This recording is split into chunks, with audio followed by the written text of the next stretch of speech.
স্বামীর সম্মান কি করে বজায় রাখতে হয় সেটা আমি খুব ভালো করেই জানি গোমরামুখ। এই খাবারগুলো আমি বাড়ি থেকে আনিনি, আমি এতদিন তাঁত বুনে নকশা এঁকে অফিসে চাকরি করে যা টাকা রোজগার করেছি সেটা থেকেই এনেছি। রাধা, আপনার মেয়ে তো সোনার মেয়ে, সোনার মেয়ে। আরে আমার ছেলেকেও তো ওর পাশে দাঁড়াতে গেলে খাঁটি সোনা হতে হবে। তুমি তাড়াতাড়ি সুস্থ হয়ে ওঠো রাধা। তারপর কৃষ্ণার শর্ত পূরণ করে দুলাল বাবুর অনুমতি নিয়ে তোমাকে কলকাতায় ফিরিয়ে নিয়ে যাবে। তুমি নিশ্চয়ই দুলাল আঙ্কেলকে মিথ্যে কথা বলে এসেছো। রাধা, দুলাল আঙ্কেলের চোখে আমি এখনো অপরাধী। আমার জন্য তুমি ওনাকে মিথ্যে কথা বলেছো, এটা জানতে পারলে কিন্তু উনি খুব কষ্ট পাবেন। ঠিক আছে, আমি তাহলে আসবো না কালকে। লক্ষ্মী চল, অনেক দেরি হয়ে গেছে, এরপর বাবা আবার বকাবকি করবে। হ্যাঁ চল দিদি। কৃষ্ণা তুমি সাবধানে দেখো। তোমরা কিন্তু সাবধানে যেও। চল দিদি।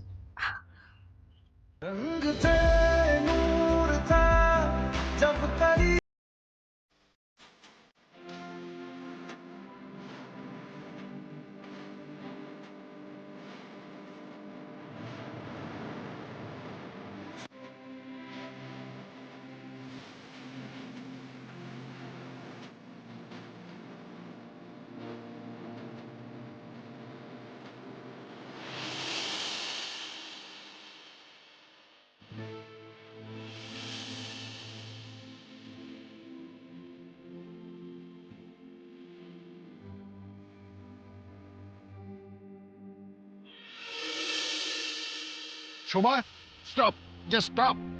তুমি এই ভোরবেলা আমাকে কিছু না জানিয়ে কোথায় যাচ্ছ? আমি কাটোয়া যাচ্ছি কৃষকে ফিরিয়ে আনতে। না শোভা, কিন্তু কৃষ তো এখন ফিরবে না। এটা কি ছেলে খেলা হচ্ছে নাকি শুভেন্দু? বাচ্চাদের ম্যাজিক শো নাকি? হাতে 100 টাকা ধরিয়ে দিয়ে বললাম 10,000 টাকা করে নিয়ে এসো। এটা একটা ভালো কথা বলেছো তুমি শোভা, এটা একটা ম্যাজিক শোই। কৃষের ভেতরে যে ম্যাজিকটা আছে, যে স্ট্রেংথটা আছে, সেটা টেনে বের করবার একটা রাস্তা বাতলে দিয়েছে দুলাল। এরকম বস্তা পচা ফিলসফিক্যাল কথা তুমি বন্ধ করো। আমার সময় নষ্ট করো না। I have to go now. না না শোভা, প্লিজ তুমি কাটোয়ায় যেও না, please. Shubho, listen, listen to me. দেখো শোভা, তুমি তো নিজের হাতে ওদের ডিভোর্স পেপারটা ছিঁড়ে ফেলে দিয়েছিলে। তার মানে তুমি চাও যে ওরা সুখে শান্তিতে সংসার করুক। তাহলে কেন শুধু শুধু আবার এখন ওদের মধ্যে ইন্টারফিয়ার করতে যাচ্ছ? এক্স্যাক্টলি। আমিও চেয়েছিলাম ওরা সুখে শান্তিতে ঘর করুক, কিন্তু তোমার বন্ধু দুলাল বেড়ে সেটা হতে দিল না। কোর্ট কৃষকে নির্দোষ বলেছে, বাট তোমার দুলাল বেড়া সেটা মানতে পারছে না। গোটা পৃথিবী জানে কৃষ এসবি গার্মেন্টস এর মতো ইন্টারন্যাশনালি ফেমাস একটা কোম্পানির মালিক, কিন্তু তোমার এই দুলাল বেড়ার কাছে এর কোনো দামই নেই। কৃষকে নিজের যোগ্যতা প্রমাণ দিতে হবে, রাস্তায় ঘুরে ঘুরে হাটে বসে ওকে কাপড় বিক্রি করতে হবে। শোভা, শূন্য থেকে তো একদিন আমিও শুরু করেছিলাম। তোমার কোনো উপায় ছিল না, তাই তুমি করেছো। বা কৃষির জন্য তুমি আছো, আমি আছি, আমাদের বাড়ি গাড়ি প্রপার্টি বিজনেস সব তো আমার কৃষির জন্য। তুমি যে রেসটা স্টার্টিং পয়েন্ট থেকে শুরু করে ফিনিশিং পয়েন্টে নিয়ে গেলে, কৃষ আবার সেই রেসটা স্টার্টিং পয়েন্ট থেকে শুরু করলো। তাও আবার ওই দুলাল বেড়ার কথা, যার নিজের কোনো যোগ্যতাই নেই। সে নাকি আমার ছেলেকে দিয়ে স্লেভারি করাচ্ছে, দাসত্ব করাচ্ছে। এটা দাসত্ব নয় শোভা, দুলাল কৃষকে মাটিতে পা রেখে উঠতে শেখাচ্ছে। লড়াই করে বাঁচা কাকে বলে সেটাই শেখাচ্ছে। আমার ছেলে কিভাবে বাঁচবে, কিভাবে তার জীবন কাটাবে, সেটা আমি ঠিক করব। আমি শোভা ব্যানার্জি, নট ইয়োর দুলাল বেড়া। ওকে? তোমার দুলাল বেড়া যা শুরু করেছে, কৃষ বাঁচা শিখবে কি করে? ও তো তার আগে শেষ হয়ে যাবে। তোমার যা যা করার তুমি তো করেছো। তুমি তো রমলাকে পাঠিয়েছো কৃষের দেখভালের জন্য। রমলা ফোন পেয়ে তুমি যাচ্ছি কাটোয়ায়। কৃষ ওখানে একদমই ভালো নেই, আর আমি মা হয়ে সব জেনে শুনে আমি হাত গুটিয়ে বসে থাকতে পারবো না। কৃষকে আমি এই পৃথিবীতে সবচেয়ে বেশি ভালোবাসি। আমার ছেলে কোনো ক্ষতি হলে আমি তোমার ওই বেড়া ফ্যামিলির কাউকে ছাড়বো না। কিন্তু ড্রাইভার চলো। শোভা,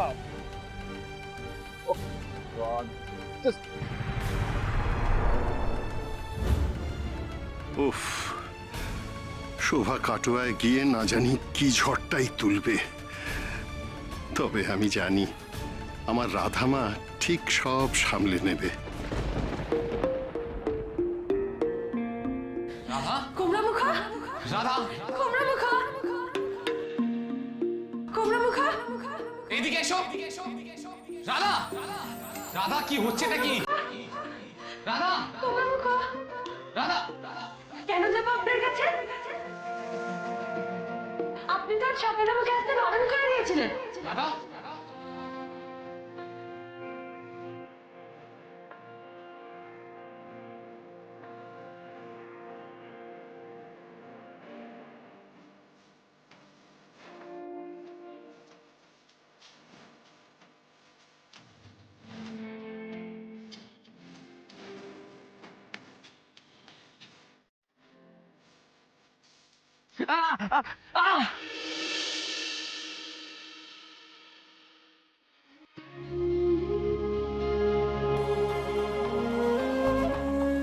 রাধা, তুমি আমার পায়ে চিমটি কাটলে কেন?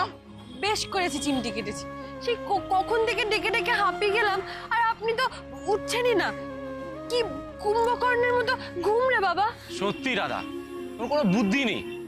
এত সুন্দর একটা স্বপ্ন দেখছিলাম আর তুমি ঘুমটা ভাঙিয়ে দিলে তো। স্বপ্ন দেখছিলেন? কি স্বপ্ন দেখছিলেন বলুন তো?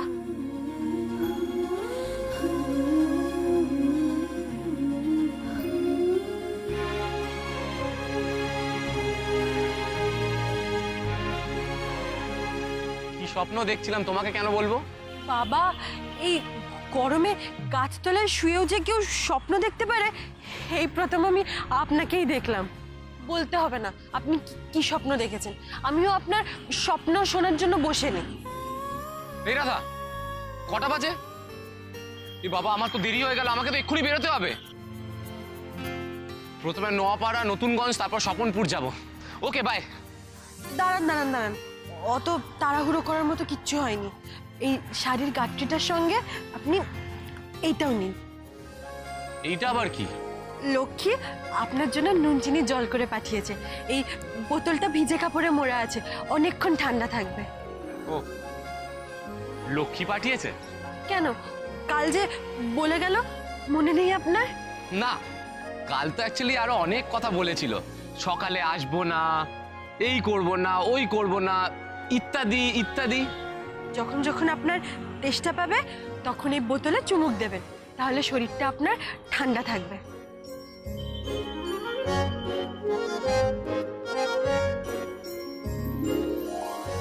এই নিন, নিন, খেয়ে বেরোন।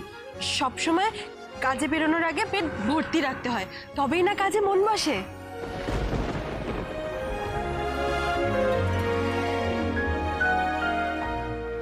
আপনার জন্য দই, চিড়ে, কলা, বাতাসা মেখে এনেছি। নিন, সোনা মুখ করে খেয়ে নিন এবার। রাধা, তুমি কেন আমার জন্য এইসব করছো? শোনো, দুলাল আঙ্কেল জানতে পারলে কিন্তু রাগ করবে। জলটা আমি নিচ্ছি, কিন্তু এইটা। স্বামীর সম্মান কি করে বজায় রাখতে হয় সেটা আমি খুব ভালো করেই জানি গোমরামুখ। এই খাবারগুলো আমি বাড়ি থেকে আনিনি। আমি এতদিন তাঁত বুনে, নকশা এঁকে, অফিসে চাকরি করে যা টাকা রোজগার করেছি সেটা থেকেই এনেছি। রাধা, এটা খেতে তো আপনার কোনো আপত্তি থাকার কথা নয়। নিন নিন, তাড়াতাড়ি খেয়ে নিন, আমাকে আবার বাড়ি ফিরতে হবে তো।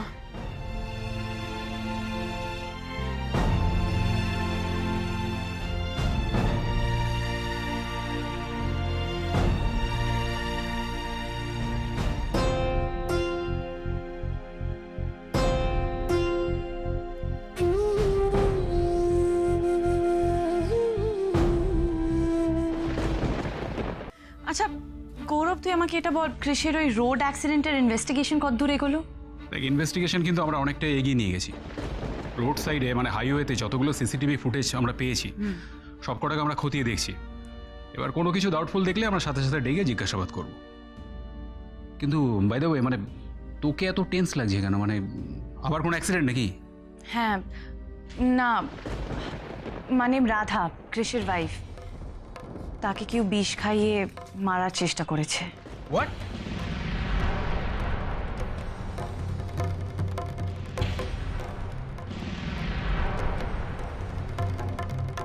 দ্যাট মিনস ক্রিস ছাড়া পেলেও মানে আসল অপরাধীকে এখনো ধরা সম্ভব হয়নি, মানে রাধার প্রাণের থ্রেটটা রয়েই গেল।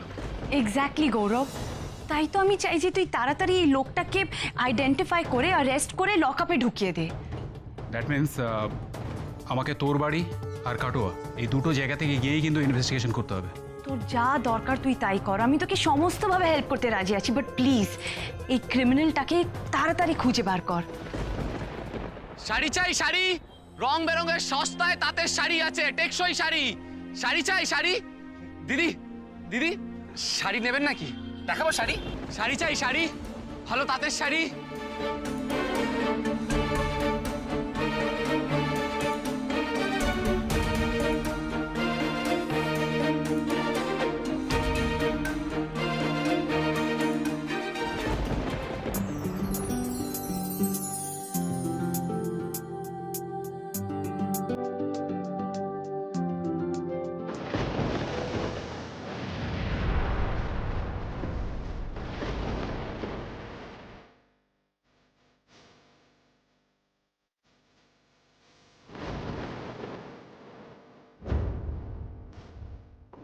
মম,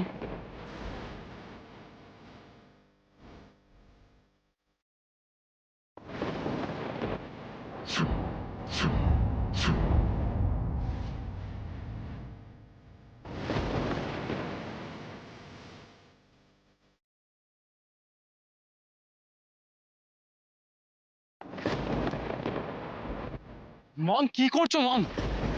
মম, শোভা ব্যানার্জির ছেলে ক্রিস ব্যানার্জি এই গাট্টি তোলে কাটওয়ায় রাস্তায় ঘুরে ঘুরে কাপড় বিক্রি করছে। তোমাকে দেখে আমার নিজের কালে দুটো চড় মারতে ইচ্ছে করছে। ক্রিস, আমার এতদিনের শিক্ষা দীক্ষা কি করছো তুমি? What are you doing? মম, আমি তোমার আর একটা কথা শুনতে চাই না। তুমি আমার সঙ্গে কলকাতা যাবে, এক্ষুনি চলো। না মম, আমি এখন কলকাতায় ফিরতে পারবো না। আমি দুলাল আঙ্কালের দেওয়া শর্ত পূরণ করে রাধাকে নিয়ে একেবারে কলকাতা ফিরবো। তোমার ফ্যামিলি, তোমার স্ট্যাটাস, তোমার আপব্রিঙ্গিং, তুমি সব ভুলে গেছো। What's wrong with you? আমি কিচ্ছু ভুলিনি মম। মম, আমার রুট তো তুমি আর ড্যাড। আর ড্যাডও তো এরকম একটা ছোট্ট মফস্বল থেকে নিজের জীবন শুরু করেছে। মাথার ঘাম পায়ে ফেলে আজকে আকাশ ছুঁয়েছে। ড্যাডের এই স্ট্রাগলই তো ড্যাডকে একজন ভালো মানুষ হিসেবে গড়ে তুলেছে। ড্যাড যে লড়াইটা করেছে সেটা যখন আজ আমি করতে চাইছি। না, ড্যাড যে লড়াইটা করেছে তুমি সেটা করবে না। আমি ভাবতে পারছি না তুমি এরকম রিগ্রেসিভ কথা কেন বলছো। লোকেরা জীবনে এগিয়ে যায়, সামনের কথা ভাবে, তুমি পিছিয়ে যাচ্ছ কেন? Why? মম, একজন মানুষ নিজের জীবনে তখনই এগোতে পারে যখন তার শিক্ষার ভিত্তা, তার বিশ্বাসের ভিত্তা শক্ত হয়। আর আমি সেই ভিত্তাই শক্ত করতে চাইছি। তোমার ভিতটা শক্ত করার জন্য তুমি এসবি গার্মেন্টস এর ম্যানেজিং ডিরেক্টর পদটা ছেড়ে দিয়ে কাটওয়ায় রাস্তায় তুমি ভেরিমালা হয়ে ঘুরে বেড়াচ্ছ। This is ridiculous, Krish. This is ridiculous, absolutely. Mom, SB গার্মেন্টসের ম্যানেজিং ডিরেক্টরের পোস্টটা তো আমি আর্ন করিনি। কোনো রকম কোনো যোগ্যতার পরীক্ষা দিয়ে আমি অ্যাচিভও করিনি মম। আমি তো সেই পোস্টটা এমনি এমনি পেয়ে গেছি। বাট এবার আমি নিজের কিছু আর্ন করতে চাই। আমি দেখে নিতে চাই যে এসবি গার্মেন্টসের ম্যানেজিং ডিরেক্টরের পোস্টের জন্য আমি এলিজিবল কিনা। দুলাল বেরা রাধারানী কিভাবে তোমাকে ব্রেন ওয়াশ করেছে, লিটারালি তোমাকে ওদের স্ট্যান্ডার্ডে নামিয়ে এনেছে। নো মম, নো, আমাকে কেউ ব্রেন ওয়াশ করেনি। রাদার ওরা তো আমার চোখ খুলে দিয়েছে। অনেস্টি এবং হার্ডওয়ার্ক থেকে কাজ করলে যে কোনো ছোটো কাজই জীবনে বড় হওয়ার রাস্তা খুলে দেয়। আর আমি সেভাবেই বড় হতে চাই মম। ইউনো মম, তোমাকে যদি কিছু বলতে হয় তাহলে আমাকে ইন্সপায়ার করো। আর প্লিজ অন্য কিছু বলো না। তুমি জানো মম, লাস্ট 2 দিন আমি নিজের রোজগারের টাকায় একদিন মুড়ি ঘুগনি আর একদিন আলুর দম আর পাউরুটি খেয়েছি। হ্যাঁ মানলাম খেতে খুব একটা ভালো ছিল না, কিন্তু এই নিজের রোজগার করা টাকায় খাওয়াতে না মম আমাকে একটা অদ্ভুত শান্তি দিয়েছে, একটা অদ্ভুত স্যাটিসফ্যাকশন দিয়েছে। আমি এই শান্তি, এই স্যাটিসফ্যাকশন, এই আনন্দ নিয়েই কাটাতে চাই। মম, ড্যাড যে রিলে রেসটা স্টার্ট করেছে তার ব্যাটে নামিয়ে ধরবো। হ্যাঁ, আর তার আগে আমি নিজেকে ড্যাডের মতন যোগ্য করে নিতে চাই। তার মানে তুমি আমার সঙ্গে কলকাতা ফিরবে না, রাইট?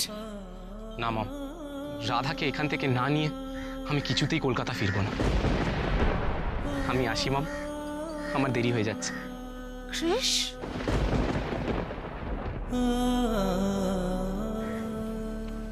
জানো তো মম, সবাই আমাকে বলে নাকি আমি তোমার মতো জেদ পেয়েছি। আমাকে আশীর্বাদ করো মম, যাতে এই জেদের জোরে আমি জীবনের লড়াইয়ে সাকসেসফুল হতে পারি। আমি তাহলে আসি মম।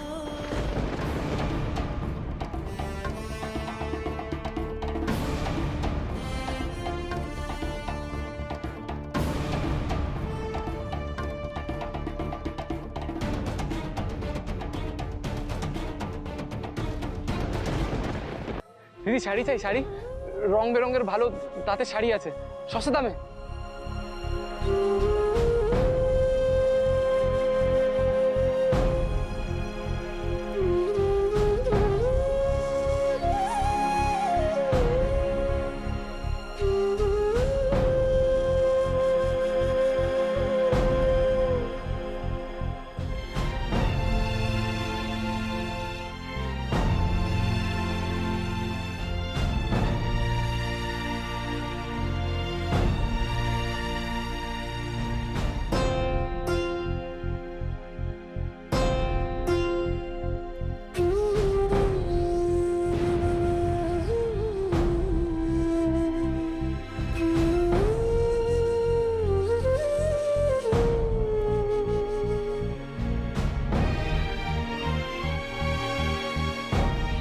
রাধা, রাধা রানী, রাধা। হেডমিস্ট্রেস, আপনি? আসুন বউঠান, আসুন বসুন। আমি এখানে বসতে আসিনি দুলাল বাবু। আমি প্রথমে কিন্তু রাধা কৃষ্ণের বিয়েটাকে মেনে নিতে পারিনি, আর তারপরে নিজের হাতে আমি ডিভোর্স পেপারটা ছিঁড়ে ফেলে দিলাম। আর আপনি তার কি প্রতিদান দিলেন? আমার ছেলেকে ফেরিওয়ালা বানিয়ে দিলেন। হ্যাঁ,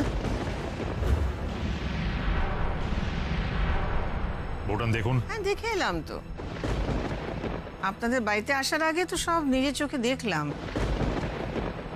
আমার ছেলে আমেরিকা থেকে ফ্যাশন ডিজাইনিং পাস করে, MBA পাস করে কাটোয়া গ্রামে গ্রামে শাড়ি ফেরি করে বেড়াচ্ছে।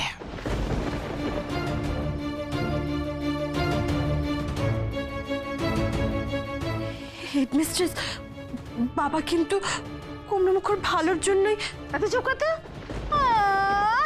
ভালোর জন্য? তোর বাবার না গরমে মাথা খারাপ হয়ে গেছে, নাহলে অমন হীরের টুকরো ছেলেকে দিয়ে এরকম কাজকর্ম কেউ করায়? হ্যাঁ ও দিদি, আমি বলি কি, আপনি আর একটা কথা বলবেন না।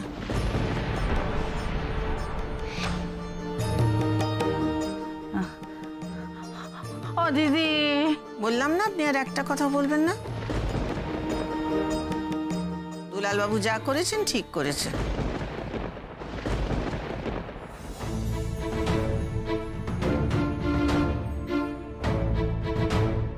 আমরা মা বাবারা যে শিক্ষাটা কৃষকে দিতে পারিনি, আমাদের দেয়া উচিত ছিল, আপনি সে শিক্ষাটা দিয়েছেন কৃষকে।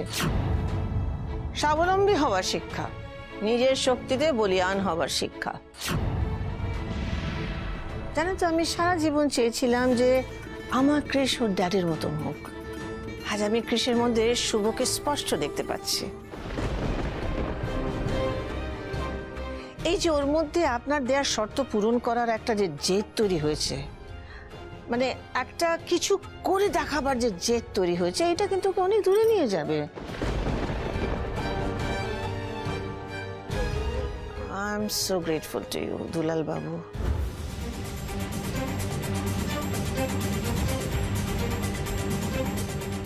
আরে সাবাস, ঈশানের বাবা তো একদম ঠিক কথাই বলেছে। দিদিভাই তো সাংঘাতিক পাল্টিবাজ। আমাকে এক কথা বলে এখানে পাঠালো, এখন নিজে আবার অন্য গান গাইছে। যাকে যাকে যাকে যাকে ওসব কর্তব্য টর্তব্য তো হয়ে গেছে অনেক হয়ে গেছে। ও দিদি, আমি বলি কি, আপনার ছেলেকে আপনার বৌমাকে এবার বাড়ি নিয়ে যান, নইলে রোদে জলে আপনার ছেলে একেবারে শেষ হয়ে যাবে গো দিদি। না, রোদে তাতে ওর কিচ্ছু হবে না, বরঞ্চ এই আগুনে পুড়ে ও খাঁটি সোনা হয়ে উঠবে।